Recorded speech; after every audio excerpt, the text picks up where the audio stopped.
So everything we learn here should be as applicable as possible, basically, right?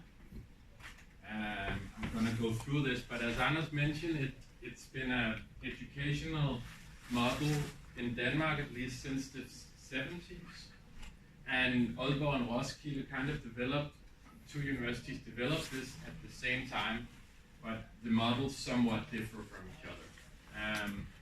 They're based on kind of what's called liberal theories of education from an American called John Dewey, and then from a German professor called Oscar Necht, who especially was teaching trade union members, and he discovered that it was easier to teach them economics and so on if you took departure in their everyday life instead of taking departure in economic theories.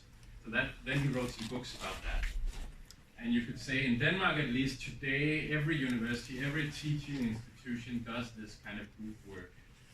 So the students have to be more centered in the teaching, basically. The teacher should try to help the students solve their problems, but the teacher is not centered in it. So a lot of times the students have to kind of do their own projects and then apply the theories that they learned from the teacher. So that's the basic philosophy. And just our students, normally they do a project, then they have a research course, which is methods and how to actually write and how to do statistics, how to do all these kinds of things. And then they have courses on themes that they have to learn. So this is how every semester for our project or our students is built. So, and then all the courses are also centered on problems, you could say. So for instance, when I teach my course in occupational health and safety to our bachelor students, then I cannot only say, okay, we're going to start from A and then stop at C of the textbook. I have to think, okay, what do these students need to know when they get out of this school? How can they be engineers? What do they need to know about health and safety? So I have to design all course content with that in mind. So that's kind of basically. And the projects that they do alone with supervision is actually 50% of their semester. That's how the students are doing it, but obviously you're not going to do it that way because you're not here for an entire semester. So instead we're going to try to design some smaller kind of PBL light versions, you could say. But since you're also here to learn a lot, then we also cram a lot of as Anna said, we also put a lot of knowledge into it. But we still try to make you do these smaller kind of reflexive projects doing this. So actually, the most important thing when talking about problem-based learning is, funnily enough, the problem. So that means that the students the problem has to be something that the students wonder about, something that bugs them. And in your case, a problem that you think is hard at home, something when you're out in companies, talking to the companies, what problem do you meet there? What is it that you cannot get them to do? Or is it something about chemical work environment? Is it something about ergonomics? But it's a concrete problem, so it's not a theoretical problem. You have to imagine a real situation where you can use this knowledge. And so you should also try to think of topics that you think are really interesting. That's why we ask you to bring problems or cases from back home. That has to be something that you find interesting. The same goes for you guys who work with education and the Chamber of Commerce and so on. You still have to think, okay, how can I design a course, for instance, to get the students to learn about this occupational health and safety? Or how can we get the companies involved in our Chamber of Commerce to do it? So that's kind of the main thing. And it has to be, as I said, realistic and solvable problems. That means that the students here at least have to do, they cannot say, it has to be a problem where they could actually develop a solution that the companies could implement in the companies. And the last thing is that. So basically this is to describe the different types of questions. So when you do a project, then you can formulate this first question here. So this is what is the level of absenteeism at Christian Urenhold AS? This is not a real company, this is just an example. I don't have a company. This is just my example, right? And when did this development start? Okay, to answer this question, you simply have to look at statistics. So you have to say, okay, last year there was around 7% of absenteeism.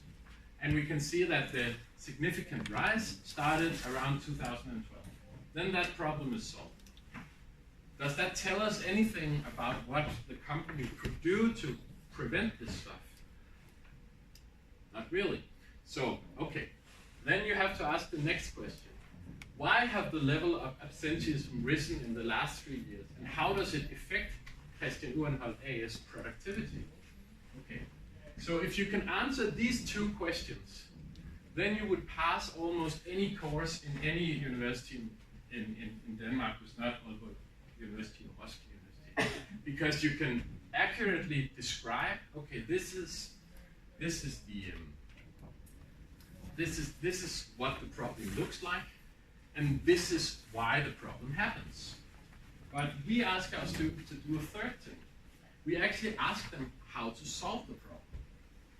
So we say, not only do you need this and this to answer this, but you also need the last one, so, which is to find a solution.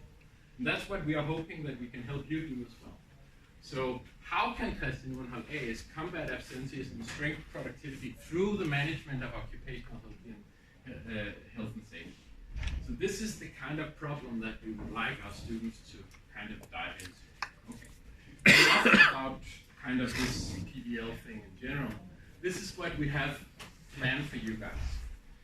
As you know from the communication you have had with Anders and with EFC, we asked you that we ask you to do these personal action plans.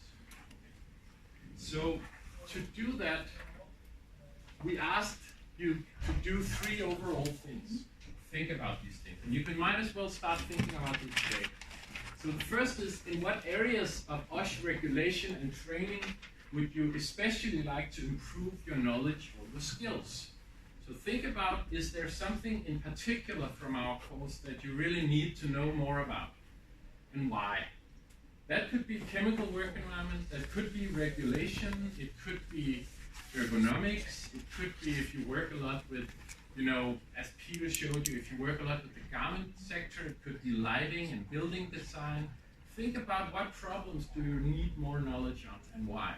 That's the first thing. Okay, so the second one is what would you like to do with that knowledge when you get home to your own jobs? So do you want to make let's say it could be making a presentation for your colleagues in your department?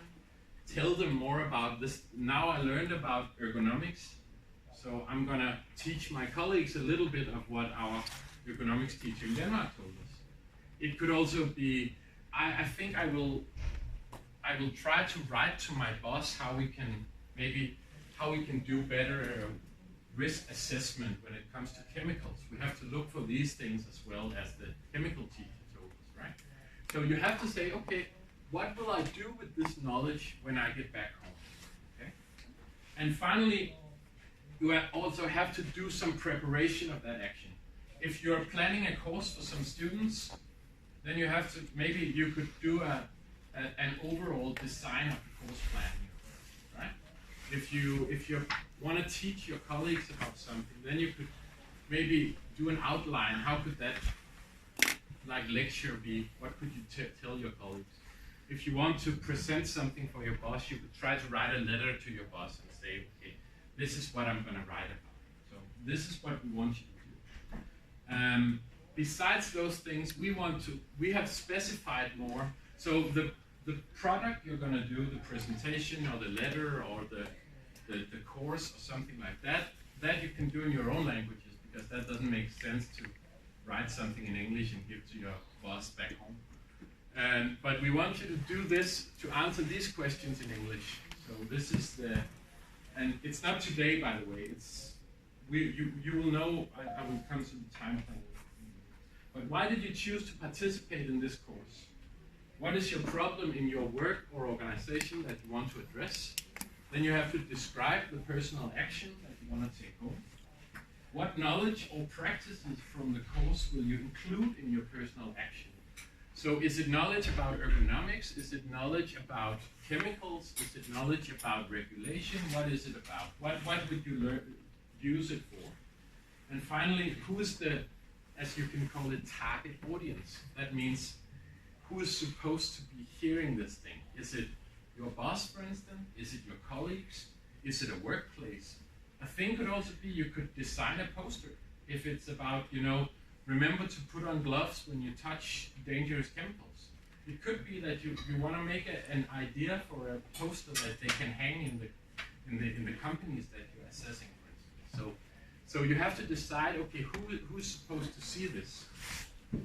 So this is the time plan. So we start off next Monday with me and Anders, 2 hours. And you can start thinking about these things. You can talk to us about it. And then each week, Monday, you have 1 hour to reflect and do more work. And then we're going to end the 15th of November. That's not, oh, sorry. These two are, of course, 11. This is the 5th of November and the 15th of November, of course. Not October, as I wrote here. Sorry. I will. It's the right thing in the plan, so don't worry about that. But here you will have an entire day where you will work, and we will be there, both me and Anders, and we can help you and supervise your work.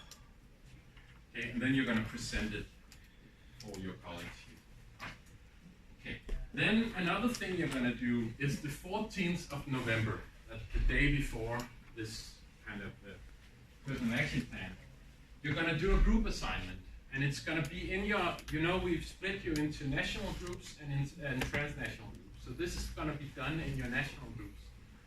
You have to, each of you have to present a case that you took from home. It could be a factory that you inspected. It could be a situation with your colleagues. It could be a construction site where you saw something leaking. It could be chemical, whatever. But then you have to choose one, or maximum 2 cases to use in the group assignment. That means the whole group says, I want to work with a kid's case, for instance. He brought a really interesting case, so we're going to work with that. Did I pronounce it okay? That's good. So then you're going to describe the risk, hazard, or USH problem that is particular to a kid's case. Let's say that he brought us the story of a chemical plant from somewhere, where the dangerous chemicals are just lying around. Okay? So then you describe, okay, what's a chemical risk? Why is it dangerous, and why is it a problem for the USH management, right? Then you go on to describe, okay, what preventive strategies could be done here? What would you advise the company to do? Would it be to give them goggles on? Would it be to use safety gloves? Would it be to say, maybe you should have a separate room for the dangerous chemicals so they're not like making the entire room smell like ammoniac? Okay. And then you have to answer, how can we make it happen back home? What obstacles would there be in Vietnam or in Myanmar or in Bangladesh to implementing this type of solution? Would it be easy? If it's like you have to wear gloves, that's probably easy. But if your solution is every day companies have to do a risk assessment of their chemicals if they are properly handled, I guess someone would think that's not a very good idea. So then you could describe that and say, well, it would meet a lot of resistance from company owners, for instance, or the trade unions, or whatever. But you have to describe is it possible to actually do these things? And then, of course, you have to present the result of this work to the rest of the class, such as in such a point. And you can use paper, you can use posters, you can use PowerPoint slides like this. You can do whatever you want. Anders and me will be there both also this day to supervise you. Mads will be there, our student assistant. He will be there to help you do the kind of more technical stuff if you want to do slideshows or something like that. Yeah, that's pretty much what I planned. So if anyone has any questions, you can just ask them now. Okay. So.